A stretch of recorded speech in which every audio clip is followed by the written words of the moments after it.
Bueno, ¿qué, Sergio? ¿Todo bien, no? Dando envidia de la buena. Bueno, no te creas, estoy trabajando, tampoco estoy ocioso. Claro. ¿Cuáles han sido tus planes estos días? ¿Qué has hecho? Bueno, pues mira, estaba comentando antes que hoy he ido al parque de Super Nintendo World, aunque no he podido entrar, pero he estado en la zona viendo de Harry Potter y tal. Y sobre todo ver templos en Kioto, todo lo más. Eso es lo que he hecho casi todos los días, ver templos y hartarme de la filosofía zen y la belleza increíble que tiene el otoño en Japón. Tú, Jesús, venía a trabajar duramente, claro. Sí. Jesús, compartimos este espíritu de trabajo. Ya hemos quedado que la próxima vez vamos todos juntos, ahí agarraditos de la mano, que también queremos compartir las bellezas que tiene Japón. Y oye, si hay que ver templos, vemos templos. Si hay que convertirnos al sintoísmo, nos convertimos. Pero sobre todo disfrutar de las grandezas que tiene Japón, que es verdad que es totalmente diferente a cualquier otro país. Es de los que me queda pendiente, pero cada vez que oigo hablar a Sergio, vamos, me entran unas envidias tremendas. Así que queda la promesa. Ya queda un día menos. Ya. ¿Y sabes lo peor de todo, Espi? Dime. Que somos tontos. ¿Por qué? Vaya publireportaje le estamos haciendo a Japón, y aquí turismo de Japón, que yo sepa no ha puesto un euro. Bueno, espérate, nunca se sabe, tío. Lo mismo esto llega a oídos de la Oficina de Turismo de Japón en España y nos invitan a Japón, macho, y nos llevan con Sergio de guía, que creo que no puede haber mejor guía para ir a Japón que Sergio Cordero, macho. Pues bueno, pues ya está, dicho queda. ¿Empezamos el programa? Claro, konnichiwa. Venga. Buscamos los límites de la ciencia, el futuro de la tecnología, el alcance de la mente humana. Esto es Mindfacts. Bienvenidos a Mindfacts, donde cada semana buscamos los límites de la ciencia, de la tecnología y de la desesperación por encontrar patrocinador para nuestros programas. Más alto no se puede decir, más claro yo creo que tampoco, Alberto Espinosa. No, de verdad es un llamamiento desesperado a que alguien ponga unos duritos en este programa que hace buenas obras, joder. Somos buena gente. Claro, Jesús, Turismo de Japón sería un patrocinador perfecto. También las cervezas japonesas también podría ser un buen patrocinador, que hay varias. Pero sí, cualquier fuente de ingresos siempre es positiva, porque yo creo que es bueno recordarlo. Esa fuente de ingresos no nos la quedamos nosotros. Va para buenas obras, para cosas humanitarias, y eso yo creo que es una de las grandes ventajas que tiene Mindfacts. Buenas obras humanitarias que son, Sergio. Pues yo, en primer lugar, decir que pensaba que estaba hecho el patrocinio de Cruz Campo. No me digáis que lo habéis roto. Estamos en ello. Lo teníamos ya medio cerrado. Tienen algunas pegas. Tienen algunas objeciones. Bueno, pues mientras llega ese patrocinio... Pues yo no entiendo por qué. ¿Verdad? Con la bola que le damos. Mientras llega ese patrocinio, nosotros vamos a poner las escuchas de los oyentes al servicio de aquellos niños que no pueden tener juguetes en Navidad, y vamos a canalizar toda esa energía en forma de ayuda por nuestra parte para, como digo, los niños que están más necesitados en Navidad. Pues con patrocinio o sin él, esta semana en Mindfacts nos preguntamos, después de plantearnos qué ha hecho Japón por nosotros, ¿qué va a hacer Japón por nosotros?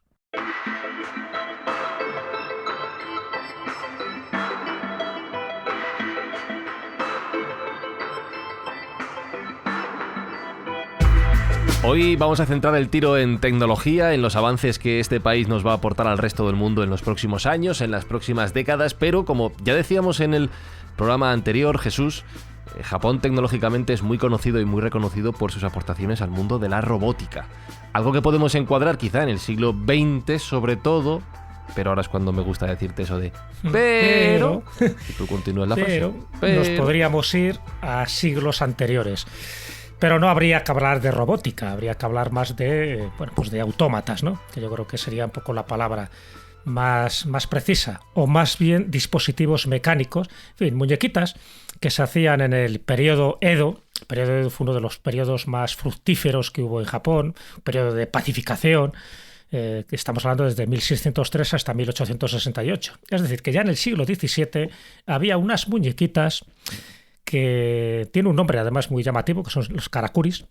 Y dentro de los karakuris había distintas variantes, pero la función básica de estas muñecas era, funcionar como autómatas sirvientes, servían el té, por ejemplo, incluso actuaban en festivales religiosos, en festivales lúdicos, y actuaban como artistas mecánicos, por supuesto, con la admiración y la sorpresa de todos los que estaban allí. Incluso la gente pudiente en Japón tenía una karakuri, pues para eso, para asombrar, ¿no? Cuando llegaba un visitante, el que una muñequita de estas características te sirviera el té, pues sorprendía mucho, ¿no? Incluso había de distintos tipos. Estaban las Zakishi Karakuri, que eran las de gran tamaño, en fin, generalmente utilizados para teatros y para salones. Las Dashi Karakuri, que eran utilizadas para representar a los dioses en esos festivales religiosos. Y luego estaban esos pequeñitos, había otros modelos, bueno, pero modelos impresionantes, porque uno de ellos, que por cierto, muchos de estos se pueden ver en el Museo de Ciencias de Tokio, pues uno de estos modelos era ni más ni menos que un lanzador de flechas para dar una diana exactamente en el lugar preciso. Claro, eso llamaba mucho la atención, ¿no? Que personaje de estos, una muñequita de estas, una karakuri, no solo pudiera transportar un objeto o un alimento de un sitio a otro del salón, sino que pudiera disparar un arco con una flecha tan precisa. Sí, casi un soldado mecánico, ¿no? Sí, una especie de soldado, lo que pasa es que ten en cuenta que no tenía más movimiento que el rail por donde se le conducía, sí, ¿no? Pero claro, esto llama mucho la atención porque normalmente siempre se habla de los ingenios automáticos que hubo en el siglo XVIII en Europa. Y sí que estaban por los de Jacques de Vaucanson, por ejemplo, que era un pato que deglutía alimentos, que luego los expulsaba, eso llamaba mucho la atención. O los artificios que hacía Jacques Drot, que era un suizo nacionalizado francés también en el siglo XVIII, que tenía un autómata, uno que escribía, otro que pintaba, otro que... Bueno, pues que hacía como cacamonas y cacamunas y muchas historias raras que nadie sabía muy bien cómo se interpretaban y cuál era el mecanismo que había detrás. Pero el mecanismo que había detrás te puedes imaginar que eran engranajes de los que se utilizaban en los relojes de aquella época. Uh-huh. Y sin embargo en Japón ya se estaban haciendo este tipo de engranajes, de poleas, y nos tenemos que remitir al siglo XVII. Es decir, que en este sentido fueron también pioneros en los juguetes infantiles pues eso, para que actuaran en representaciones teatrales o que hicieran esas ceremonias religiosas. Ya digo que algunas de ellas se pueden ver en ese museo de Tokio y a día de hoy pues se consideran como uno de los antecedentes más curiosos, más llamativos y que ya estaban adelantando la tecnología que Japón iba a tener en el siglo XX y sobre todo en el siglo XXI. Tenemos un programa dedicado a la robótica. El título es El futuro es el robot Emilio, algo que entenderéis si escucháis ese episodio. Y ya mencionábamos, Sergio, que sin duda Japón va a ser, no sé si decir el país puntero, pero desde luego uno de los grandes aportadores a la industria de la robótica en los próximos años y décadas. Bueno, a día de hoy Japón es el proveedor del 50% de la robótica del mundo y solo parece que vaya a aumentar. Entonces, bueno, pues con los antecedentes que ha comentado Jesús, Japón tiene una tradición en mecánica y robótica excepcional y, bueno, pues tiene una sociedad muy envejecida de la que cuidar y ellos han visto que la mejor forma para poder dar el servicio que necesitan sin traer mucha inmigración, porque hay que reconocer que ellos son nacionalistas, son más nacionalistas y no están deseosos de importar inmigración, pues es a través de la robótica, ¿no? Entonces, bueno, pues están utilizando este tipo de ingenios mecánicos para reconstruir su sociedad y regenerar pues esa innovación que llevan practicando desde hace siglos, ¿no? La idea es un poco que los robots vayan asumiendo esos trabajos que a lo mejor otras personas no quieren hacer. Sí, bueno, vamos a ver. Aquí hay dos patas, por así decirlo. Una es la robótica industrial, que son esos robots que trabajan en fábricas, que son un poco menos agradecidos a la vista y que no son tan aparentes, pero son absolutamente necesarios en cualquier cadena de montaje y de producción. Y como digo, ahí Japón pues es el productor mayoritario en todo el mundo. Pero luego hay otro tipo de robots que son, bueno, pues un poco más graciosos de ver o que son más visuales. Y hay varias empresas que están desarrollando distintos modelos. Por ejemplo, tenemos una que se llama Connected Robotics, que es una empresa de Tokio, que ha creado dos robots que son chefs, son cocineros. Uno es Octochef, que a lo que se dedica es hacer unas bolas de pulpo que se llaman takoyaki, que están bastante ricas. Y el otro es un robot que se llama Reita, que lo que hace es servir helado automáticamente. No tiene ningún tipo de supervisor humano, con lo cual, bueno, pues el ahorro en costes y la automatización y la efectividad de estos robots es muchísimo mayor que la de los cocineros humanos. Entonces, bueno, pues es una empresa que tiene unos inversores y está valuada en un importe bastante elevado. Otra sería Preferred Networks, esta me encanta. Esta es la compañía que ha creado el primer robot que es capaz de recoger una habitación. ¿De recoger una habitación? Mira, me acaba de mirar mi novia con una cara de susto tremendo porque quiere encargar uno inmediatamente. O dos, Sí. por si se rompe el primero. Es absolutamente necesario. Sí, este robot se le puede ordenar que limpie y recoja la habitación dándole instrucciones verbales y es capaz de utilizar visión de Machine Learning para reconocer 300 tipos de objetos en la casa y ponerlos donde corresponde.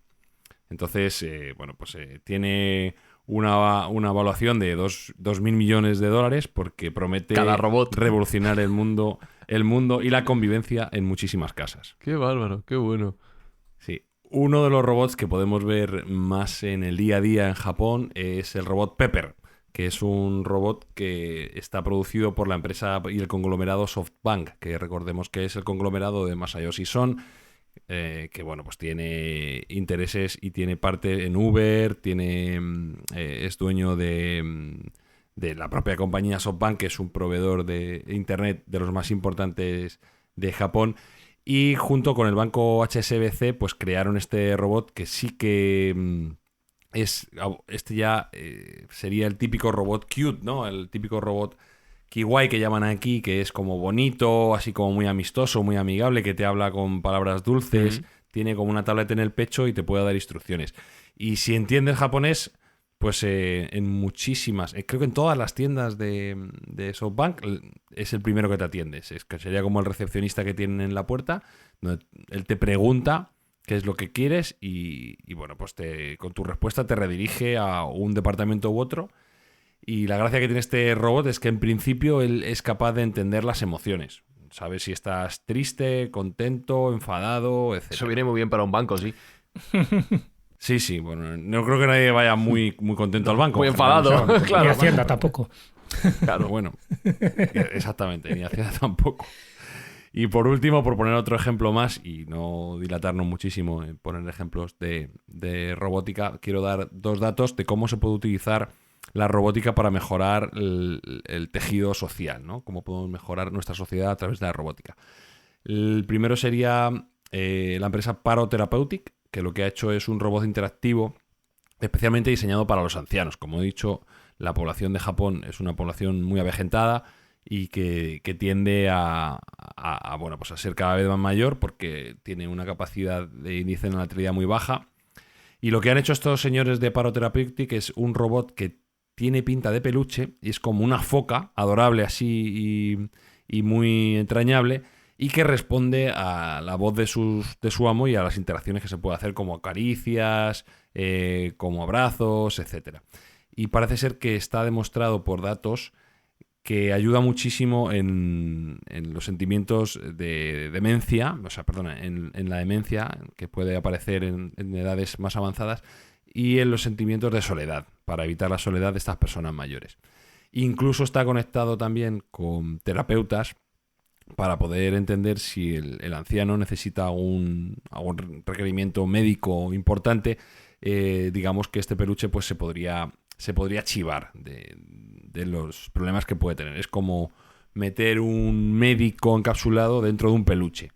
Y como digo, como aquí hay una población tan mayor, que por cierto luego se les ve por la calle y les ves montando en bici, caminando a veces más rápido que tú, te apartan por la calle, o sea que se mueven bastante bien y son bastante ágiles. No hay casi obesidad y debe tener una capacidad de acción bastante amplia porque yo veo gente muy mayor y muy válida. Pero bueno, con todo el mundo en el ocaso de su vida pues va empeorando y este tipo de dispositivos pues puede ayudar tanto en la parte física como en la parte emocional, que no es menos importante.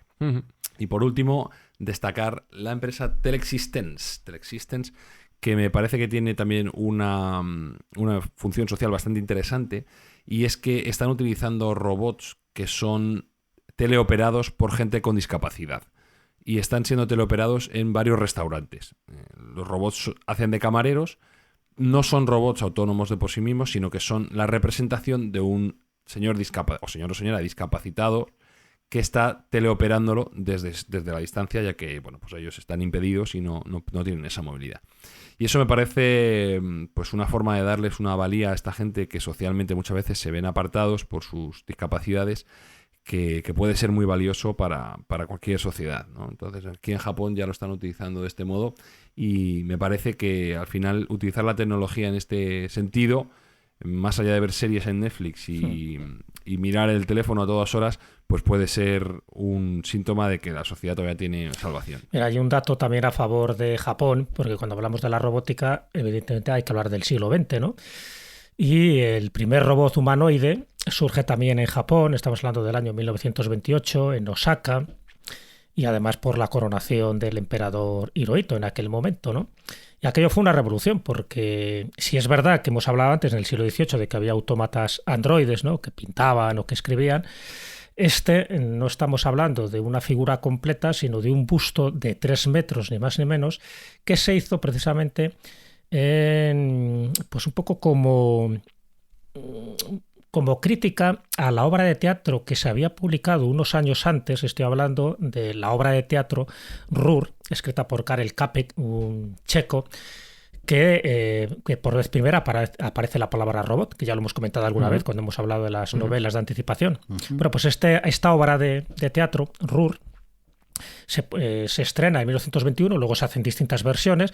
En fin, el hecho es que el biólogo Nishimura, que es el que crea este humanoide, el primer humanoide construido en Oriente, este robot, pues lo que intenta hacer es todo lo contrario. Es decir, el robot, cuando surge en esta obra de teatro, como definición, es alguien que es un esclavo, que sirve a los demás para distintas funciones, como las que acaba de describir ahora Sergio. Entonces él lo que quería hacer era eso, una especie de robot humanoide, pero que sirviera un poco para estudiar las leyes de la naturaleza. Es muy simbólico, además, ya sabes también la parte ecológica que tienen los japoneses.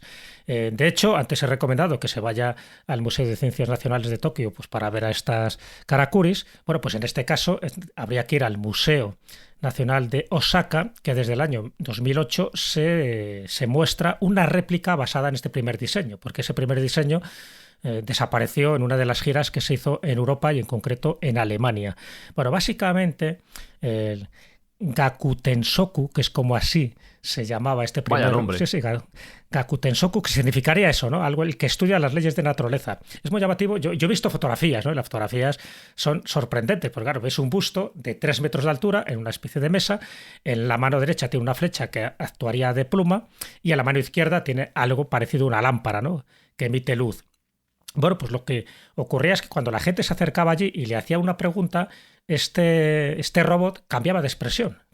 Podía cerrar los ojos, podía cambiar la expresión de triste, alegre, podía mover los labios, podía mover las orejas, en sí, unas cosas muy curiosas. Pero todo ello era muy simbólico, porque en la cabeza, por ejemplo, llevaba una corona de hojas y lo que estaba representando era pues los alimentos del planeta, y en el pecho una flor que simbolizaba el universo. Y cuando alguien le hacía la pregunta, lo que hacían es que cerraba los ojos, se quedaba como meditando y al rato los volvía a abrir, ponía una expresión determinada y empezaba a escribir en un papel con esa especie de flecha pluma. Bueno, muy llamativo, ¿no? Porque es que estamos hablando del año 1928, estamos hablando de un biólogo que era Nishimura, que por cierto fue el padre del actor Kon Nishimura, y que bueno, pues dejó asombrados a más de uno. A partir de ahí, él quería que los robots no fueran sirvientes, que no fueran esclavos, sino precisamente que representara un poco la integración de la naturaleza y un poco la concordia del mundo entero. Bueno, pues no sé si lo consiguió o no lo consiguió, porque se perdió el original, pero se puede ver este androide en el Museo de Ciencias de Osaka, y que me parece que muy representativo, ya digo, que un punto a favor de Japón, porque incluso en esto, antes de que se convirtiera en un servidor, el robot, como se está convirtiendo ahora, que fuera algo más, que fuera una especie de símbolo de la integración de la naturaleza con la humanidad y también con el universo. En fin, pretensiones muy elevadas, pero que en el 1928, ya digo, a raíz de la obra aquella de Karel Čapek, pues él quería trastornar o revocar un poco el concepto que se tenía del robot. Hasta el día de hoy, que como ves, las cosas que se están haciendo en pro de ancianos, ¿no?, y de la ayuda a los más desfavorecidos, pues yo creo que le estamos dando una vertiente a los robots mucho más interesante que el convertirle en un simple esclavo. Sí, y de hecho vamos a profundizar en ese futuro de la sociedad que nos propone Japón, pero antes de poner música de pensar, Espi, yo te quiero preguntar una serie de cosas que quiero saber si te parecen bien o no. Primero, el robot que te haga la cerveza, yo creo que eso bien, ¿no? Sí, eso siempre va bien. Un robot que te haga la cerveza. Ahí no hay problema. Un robot que te recomiende cerveza, ¿cómo lo ves? Un robot que me recomiende cerveza, también está bien, tío. También está bien, vale.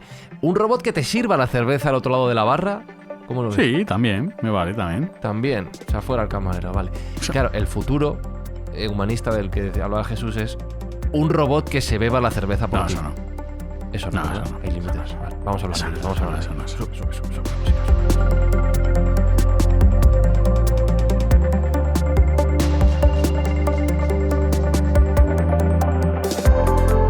Porque Sergio, mirando al futuro y con las propuestas robóticas y tecnológicas que nos trae Japón para las próximas décadas, ¿qué es el concepto de sociedad 5.0? ¿Se van a beber la cerveza por nosotros? Debo decir que el robot que pone la cerveza ya existe. Ya hay muchísimos bares aquí que te pone una máquina claro. la cerveza. Ellos... ¿En serio? ¿Sergio? Sí. O sea, hay bares que hay máquinas Yo que lo he ponen... visto hace una semana en Gandía, en un restaurante de Gandía, un robot llevando los alimentos de una mesa a Mira, otra. pues no estamos tan lejos. ¿En serio? No, aquí hay muchos... no es un robot humanoide, ¿vale? Es una especie de brazo mecánico que abre el grifo de la cerveza y te inclina el vaso a la inclinación adecuada para que haga la espuma adecuada, el cuerpo adecuado y tal. El humano o sea, que tira bien la cerveza. Tira una cerveza brutal. Tirador. Y fresquita, la verdad que ostras, en ese aspecto Japón es un paraíso para el alcohólico porque beben muchísimo alcohol. Algo que no parece muy intuitivo así. Bonita de... El futuro Tú va mismo por ahí. Japón, beben muchísimas muchísimo gracias alcohol por porque haber venido. cuando acaban de trabajar esas horas tan largas que trabajan tienen Gracias. que descomprimir de luego. algún modo y ese modo es dándose a la bebida. De hecho, ver gente abrazada a farolas, tirarse en el suelo, o sea que beben muchísimo, es una cosa que es curiosa. Episodio patrocinado el que tengo aquí colgado. Hala, venga, sigamos con esto. Pero bueno, respondiendo a tu pregunta, ¿qué es la Sociedad 5.0? La Sociedad 5.0 es una iniciativa del gobierno de Japón a 30 años para cambiar la sociedad japonesa a mejor. Y sí, amigos de Mindfax, hay gobiernos que planean a 30 años y no solo a los 4 próximos donde vengan las elecciones. Entonces, ellos lo que han hecho es visualizar cómo puede ser el futuro y le llaman Sociedad 5.0 al nuevo tránsito y al nuevo paso de la etapa social. Si la Sociedad 1.0 fue la cazadora-recolectora, la Sociedad 2.0 en el Neolítico la agricultura, la 3.0 sería la revolución industrial y la 4.0 la revolución de la información, la nueva Sociedad 5.0 va a ser la sociedad conectada. Y va a ser esa sociedad que va a tener inputs en todo momento porque tiene conexión directa todos y cada uno de sus elementos con las redes y con la inteligencia artificial.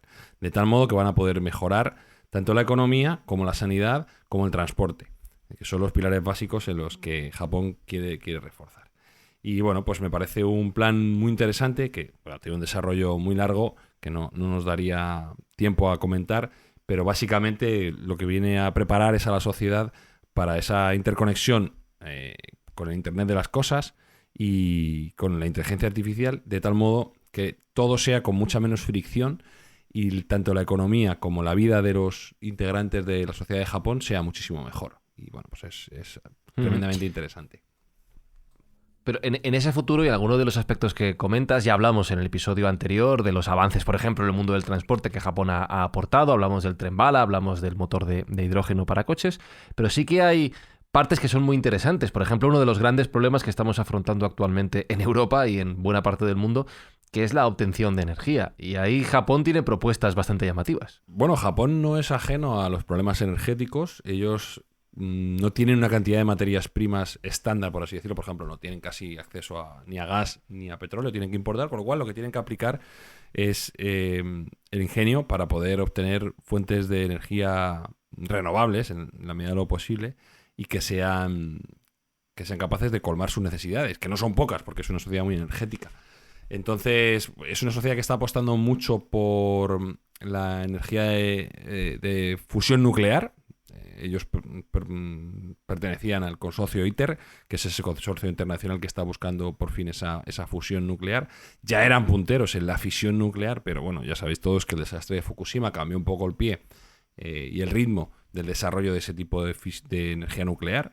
Entonces ahora lo que están haciendo es avanzar muchísimo en la fusión y parece ser que están cerca de conseguirlo. Se habla de que en los próximos 5 o 7 años serían capaces de hacer un reactor de fusión nuclear con energía neta positiva, porque la fusión nuclear, recordemos que es relativamente sencilla de obtener, hasta un niño en un garaje puede hacerlo, y esto es textual, pero lo que no es sencillo de conseguir es que el retorno de energía que tú inviertes sea positivo. Es decir, más energía de la que inyectas al sistema. Entonces, en este ámbito Japón está muy avanzado. Pero luego tienen otra serie de propuestas que a mí me parecen altamente interesantes, como por ejemplo el aprovechar la energía de las corrientes submarinas, que es algo que generalmente no hemos visto en esta parte del mundo. Nosotros en Europa hemos visto energía eólica marina, pero no hemos visto este nuevo tipo de energía, que es aprovechar la corriente submarina, las corrientes de aguas submarinas, y que se aprovecharían de un modo parecido al que sería la energía eólica, con unos rotores y unas palas que estarían anclados al subsuelo marino, y lo que harían sería girar en función de la corriente submarina, que recordemos son bastante potentes en esta zona del globo, para producir tanta o más energía como la energía eólica. Entonces, bueno, pues parece ser bastantes ventajas.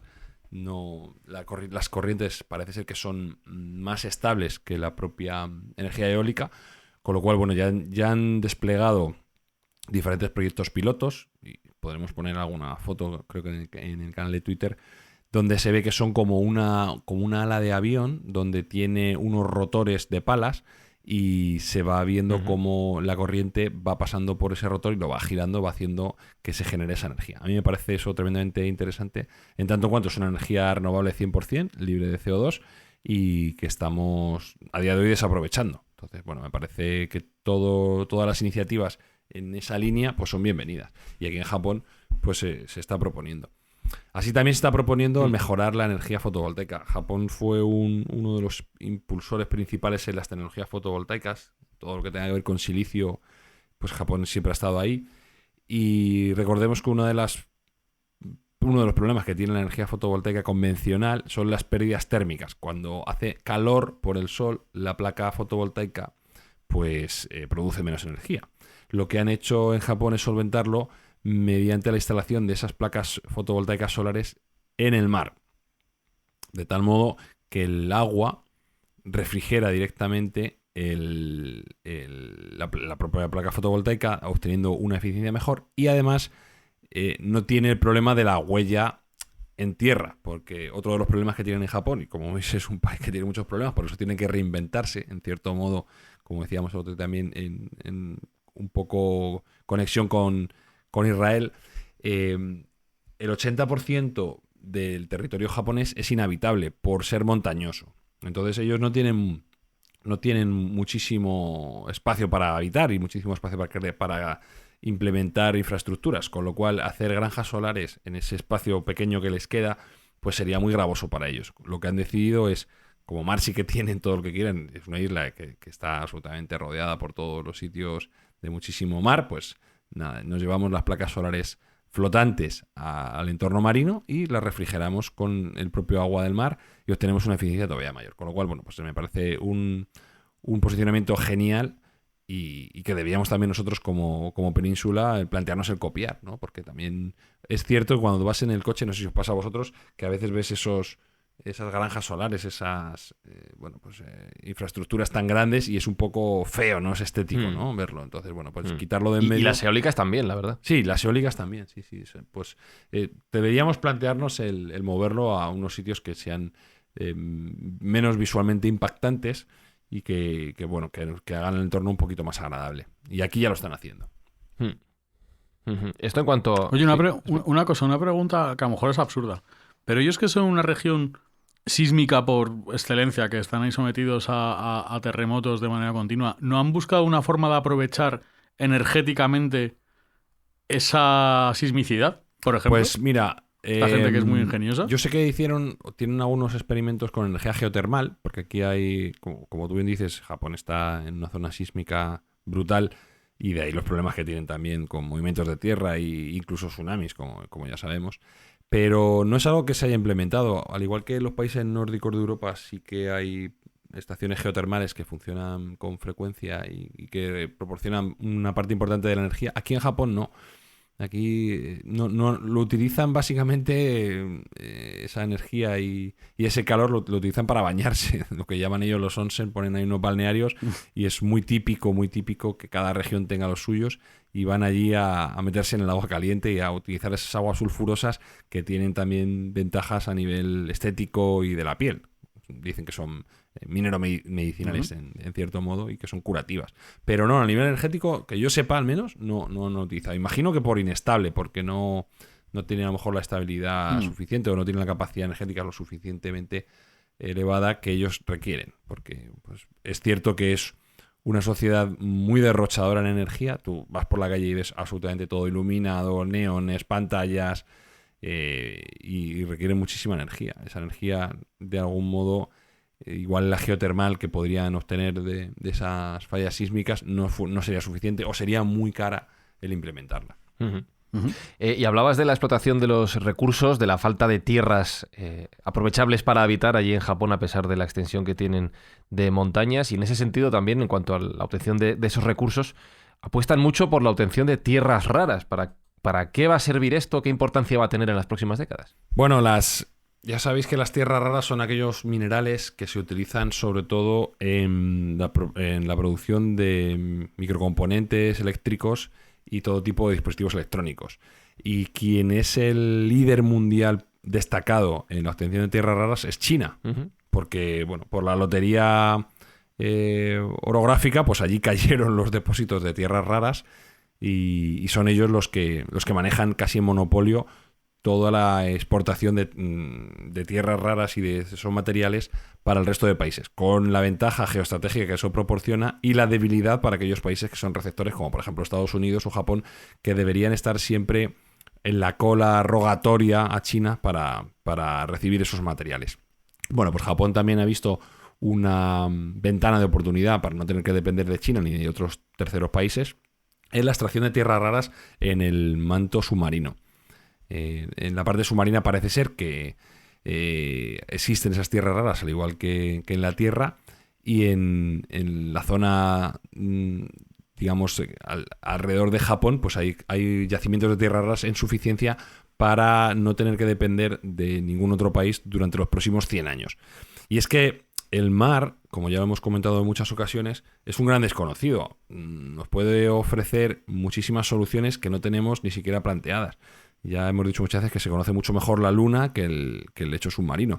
Pero Japón está cambiando un poco esa tendencia. También con, además, dispositivos muy futuristas, submarinos autónomos que van mapeando todo el lecho submarino, con un poco la intención de utilizar ese recurso que hasta ahora está infrautilizado. Hay voces de ecologistas que disienten y que dicen que, bueno, es el último reducto que no ha tocado el ser humano y que empezar a explotarlo podría ser muy, muy negativo.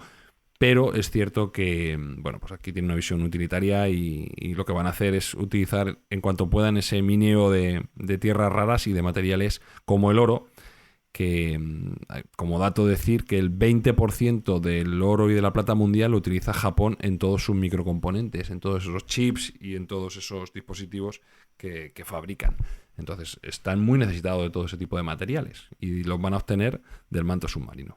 Yo también me pregunto si es bueno que andamos metiendo mano ahí bajo el mar. Ya estamos fastidiando a los pobres peces y bichos submarinos como para encima ponerles placas encima, ponerles molinos de viento, digamos, con las corrientes. Bueno, en fin, el tiempo lo dirá. Y hablabas de que conocemos mucho mejor la Luna que el fondo marino. ¿Japón también quiere salir al espacio? ¿Está trabajando en esa línea? Sí, Japón tiene varios proyectos. De hecho, tiene una organización espacial llamada JAXA, que es bastante potente. Sería, yo creo que la tercera a nivel mundial después de la NASA y la ESA. Ellos han hecho grandísimas misiones, como fue el éxito rotundo de la sonda Hayabusa, que recordemos se posó en un cometa y trajo de vuelta material de ese cometa. Y tienen grandes planes para el futuro. Por ejemplo, tienen un proyecto que a mí me parece súper interesante, que mezcla la cuestión espacial con la energética, que es un colector de energía solar en órbita.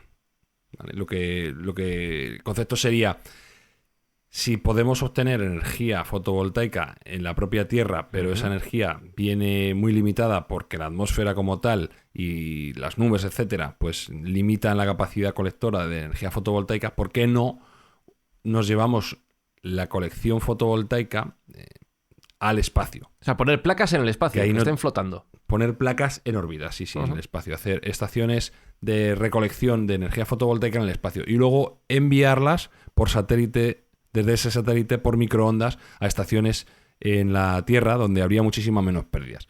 Esto generaría una eficiencia de unas 4 o 5 veces superior a lo que se tiene hoy en día.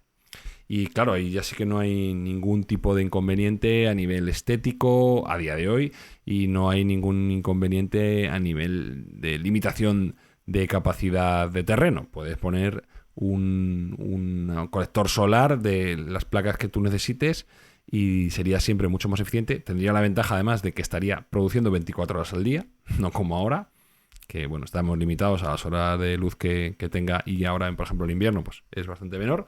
Ahí serían 24 horas al día, 4 o 5 veces más productivo, y se enviarían por microondas a estaciones en la Tierra. Bueno, pues este es un proyecto en el cual ya se está trabajando y creen que puede ser posible para el año 2040.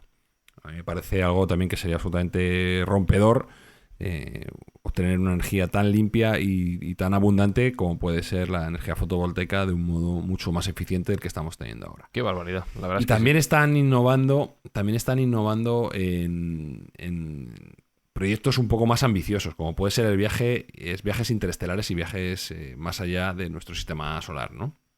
Y esto lo están haciendo con nuevos modelos de motores que han estado probando recientemente con éxito.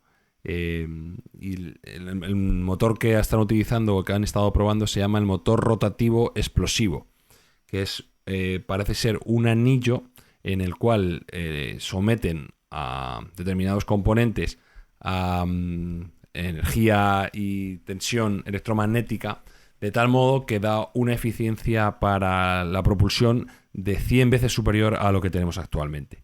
Entonces, esto que parece un poco de ciencia ficción ha sido ya probado a escala pequeña y, como digo, con éxito rotundo. Con lo cual, bueno, pues en principio se pretende también aumentar estos experimentos y este tipo de propulsión y llevarla en el próximo siglo a naves que nos puedan llevar más allá de nuestro Sol y más allá de nuestro sistema, que bueno, es algo que hemos comentado aquí muchísimas veces como un sueño de la humanidad, ¿no? Salir de la cuna.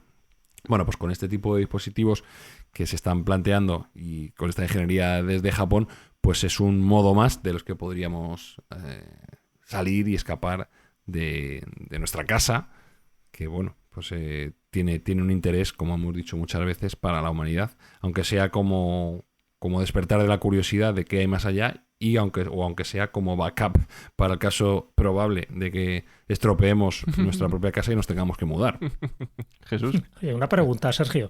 ¿Es verdad ese proyecto que estaba planteando Japón de utilizar satélites hechos de madera en lugar de componentes metálicos, un poco de cara a la basura espacial? Ellos están muy preocupados, una vez más también en ese sentido son pioneros, y había leído que querían lanzar a partir del próximo año, del 2023, satélites hechos de madera, en fin, de una madera especial, ¿verdad? De un componente I+D secreto que no quieren desvelar, pero que consideran que es mucho más factible que los otros 6.000 satélites que están actualmente orbitando la Tierra y que están dejando pues unos desechos muy peligrosos, ¿no?, de cara a esa contaminación virtual que puede haber en el espacio. ¿Habías oído algo de eso?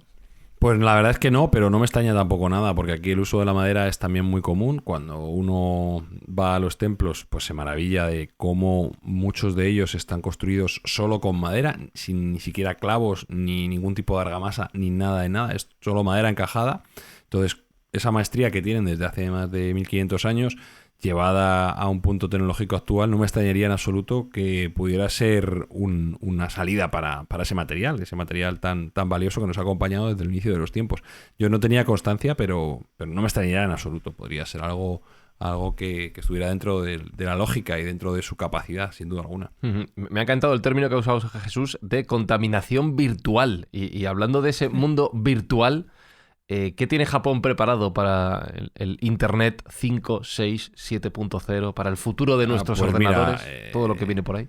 Decía Alberto que se me oía muy bien y la verdad es que he hecho un test de velocidad antes de arrancar el programa y ya daba bastante capacidad, daba unos 350 megas por segundo.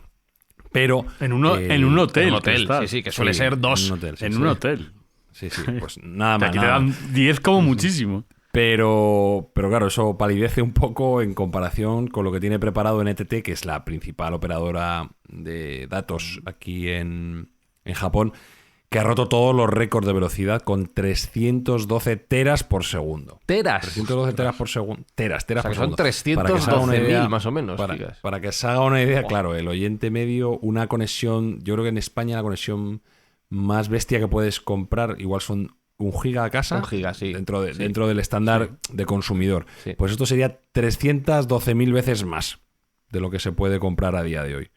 Y además, para mayor abundamiento del hito tecnológico, consume 1/10 parte de lo que consume actualmente el tránsito de datos y ya se ha probado en hilos de cable subterráneo y subacuático por más de 2.000 kilómetros y ha funcionado sin problemas. O sea, es una tecnología que está disponible ya, evidentemente no al usuario de a pie, pero tienen esa capacidad, 312 gigas por segundo, teras por segundo.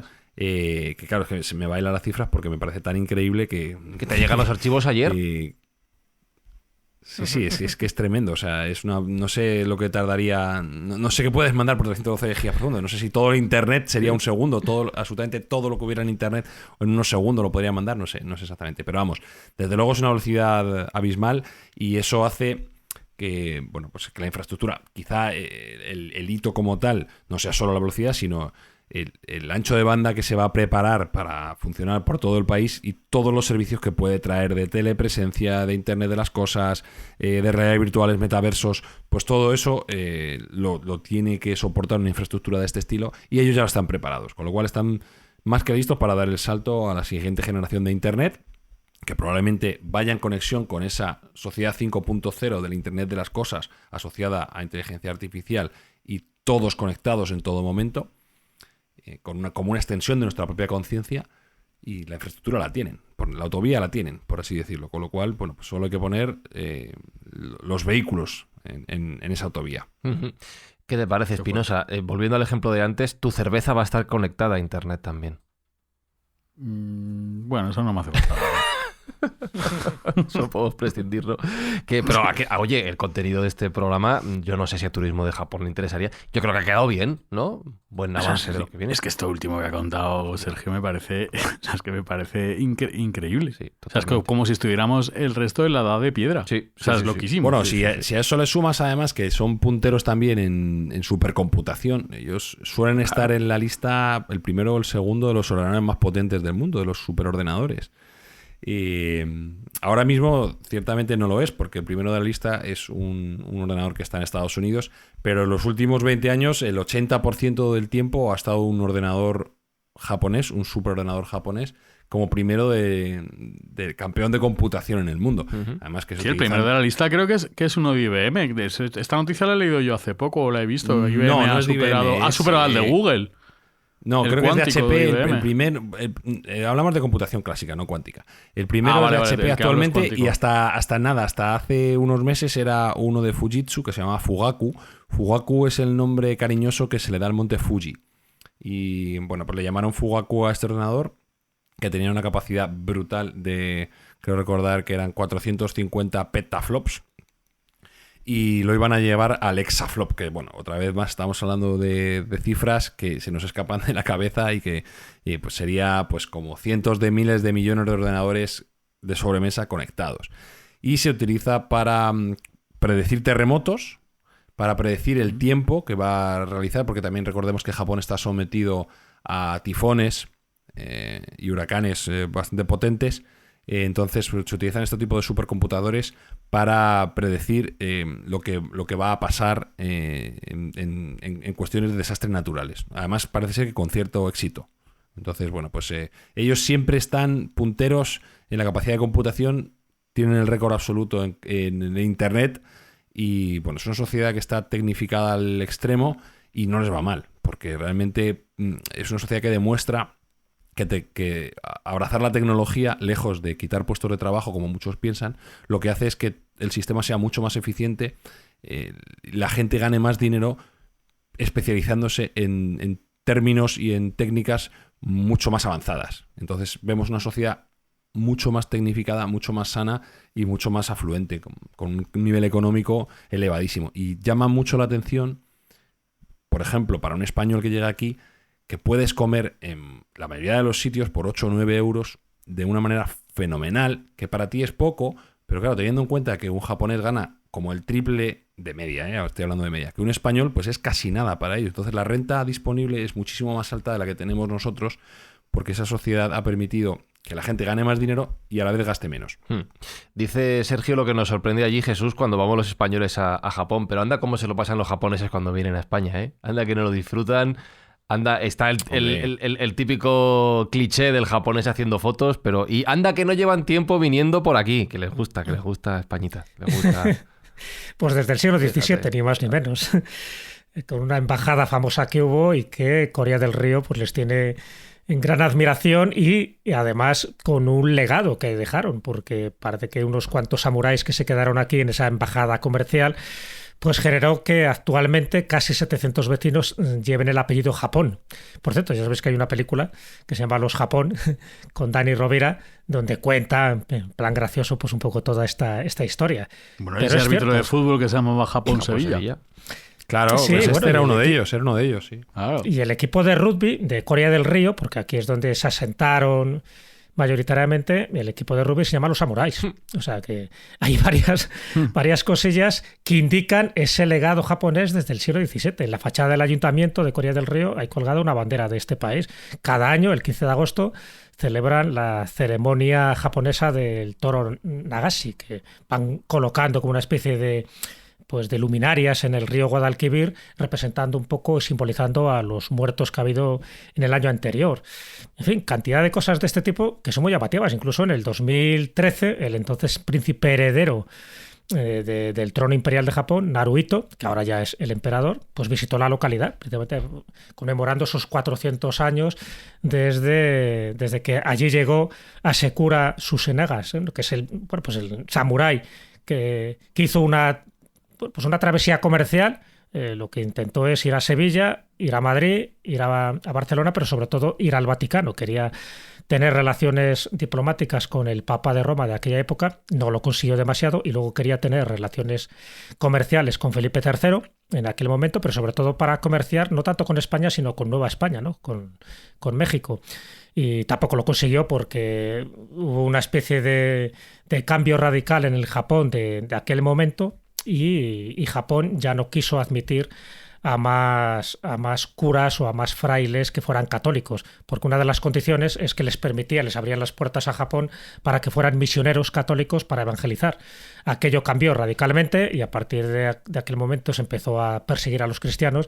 Así que la embajada comercial, que estaba cargada de buenas intenciones en todos los sentidos, al final fue un auténtico desastre, pero lo que queda para la posteridad, y es muy, muy llamativo, queda en Corea del Río, quedan esos apellidos Japón y quedan esas ceremonias, esas celebraciones claramente niponas que están rememorando pues los japoneses que se quedaron y que se unieron con las sevillanas de aquel momento. Ese ADN efectivamente queda aquí, ¿no? Ese ADN ahí está, ¿no? Ese ADN está ahí. Pero bueno, que es muy llamativo, muy curioso, hasta el punto de que incluso hay novelas, ¿no? Que también un poco hablan de todo este episodio y que Susenaga, Asekura Susenaga, pues sigue siendo un representante genuino de allí. Sabes que tiene erigida una estatua en su honor para conmemorar aquella expedición de 1614, expedición que duró año y medio y que ya digo que por las circunstancias internas de Japón, pues en fin, no prosperó demasiado, que es lo que tiene cuando se cambia de gobierno. Tiene otra Jesús, otra estatua dedicada en el Museo Nacional de Tokio, o sea que para ellos también fue un hito, no solo para nosotros la visita, sino para ellos el llegar hasta allí también fue un hito, o sea que digamos las dos partes recuerdan con cariño ese abrazo en el tiempo que nos dimos. Sí, porque no era bélico, era comercial y ya te digo, y también incluso religioso, porque esa era un poco la condición que le pusieron a Felipe III. Dice, tú nos dejas trapichear y comerciar con Nueva España y nosotros te dejamos que metas sacerdotes y evangelistas, tanto jesuitas como franciscanos, en Japón. Luego no ocurrió. Acordaros, hay una película, se llama Silencio, donde altamente recomendable. Se escenifica muy bien la represión brutal que hubo de los católicos en Japón en aquella época. Pues ya veis Mind Factors que... Una cosa, Fran, ¿y qué venían? ¿A vender o a comprar? No, a todo. O las dos cosas. Por una parte eran relaciones diplomáticas, porque querían un poco expandir, y sobre todo con el Vaticano les interesaba muchísimo. La parte comercial me refiero. Y la parte comercial era, era para las dos cosas, para vender y para... Comprar jamón. Para comprar, pero sobre todo Nueva España, porque les había dicho, claro, todo esto estaba implicado con un personaje de novela, que era un franciscano, que era Luis Sotelo, y Luis Sotelo tenía mucho interés en comerciar con Japón, pero claro, él no podía comerciar, él le sirvió un poco de puente para que llegaran a España, y porque Nueva España es donde estaba prácticamente todo el tinglao, ¿no? Todo el comercio. Uh-huh. Acordaros que Sevilla, por aquella época, era la ciudad más próspera posiblemente de Europa. Sevilla, porque todas las mercancías que entraban por Sanlúcar de Barrameda, luego a través del Guadalquivir entraban en Sevilla, y allí estaba pues toda la compañía de Indias, donde se comerciaba. Ellos, los japoneses, querían sacar parte de ese beneficio, querían sacar tajada. Pero ya digo que año y medio después o 2 años después de que ocurriera esta travesía comercial, ocurre esa especie de golpe de estado en Japón, y entonces pues a partir de ahí que sí te he visto, que no quedó en nada, pero la idea era que fuera de un lado para otro. Comentar 2 cosas a lo que está diciendo Jesús que dan todavía más mérito a esta expedición. Es que para los oyentes que lo estén escuchando ahora, el tránsito de Tsunenaga en su momento fue vía México, no fue directamente hacia el oeste, sino que fue de Japón a México y de México a España. O sea, claro, que el tránsito fue muchísimo más largo de lo que... Sí, fue el Pacífico, llegan a México, llegan al Atlántico, y por el Atlántico... O sea, fue una palicilla, porque hoy en día en avión igual llegas cansado, pero en aquel momento hacer ese viaje eran palabras mayores. Y luego... Echaron meses ahí. Sí, ahí había tiempo. Y como bien decía Jesús, ellos querían morder un poco parte de ese pastel del comercio, porque sí había una relación indirecta entre Japón y España. Japón siempre ha tenido unas reservas importantes de plata, igual que España en su momento también lo estuvo con Potosí, y todo lo que era japonés se comerciaba a través de la China y de Filipinas. Entonces no había un comercio directo entre Japón y España. Esto nos podría explicar Carlos Canales de un modo mucho más preciso, pero todo iba a través de Filipinas y de China. Entonces los japoneses en un momento determinado dijeron, bueno, pues ¿por qué no vamos nosotros directamente a comerciar con el primer imperio del mundo en aquel momento, que era el Imperio Español? Y eso fue un poco el trasfondo también de esta expedición, que como bien dice Jesús, también tenía un motivo religioso. Y bueno, pues que fue algo muy, muy especial para los 2 países, y la pena es que no llegó a fructificar. Pero bueno, ahí quedó ese ADN en Sevilla, y ahí quedó esa historia tan bonita de esa expedición tan interesante.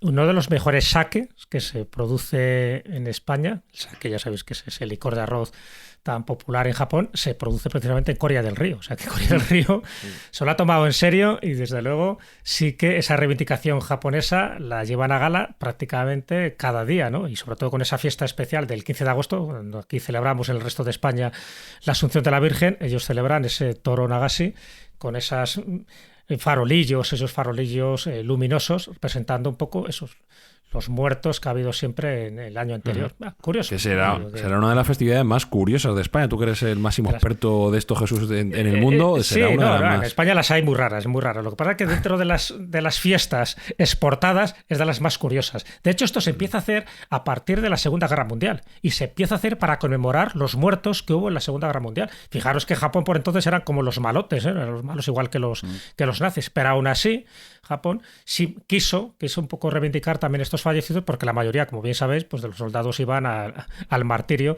sin saber muy bien dónde se metían. Entonces, bueno, pues esa parte también funeraria, simbólica, se llevó a gala tanto en Japón como, a día de hoy, el único lugar de España que yo conozco, en Corea del Río. Iba a decir que ya veis, Mind Factors, que el mundo está conectado. No hace falta tener 312.000 teras de fibra óptica para viajar de Japón a Sevilla, a México, aunque evidentemente en aquel momento iban más tarde. Y Espi, yo creo que efectivamente venían a comprar jamón, Y Jamón, luego otra claro. bebida muy típica de Sevilla que toman mucho con el jamón. ¡Ay, que no caigo ahora! El fino, No, el no, fino, no, el Jerez. no es el fino. La No, no es manzanilla. la manzanilla tampoco, no caigo yo ahora. No, No. no sé, pues será No, Coca-Cola. no, tío. tampoco. O tienes dos opciones, o me dices lo que es o pones la música para salir. Tú verás, es que no acabo de あ caer り yo. え por- ない元メガネ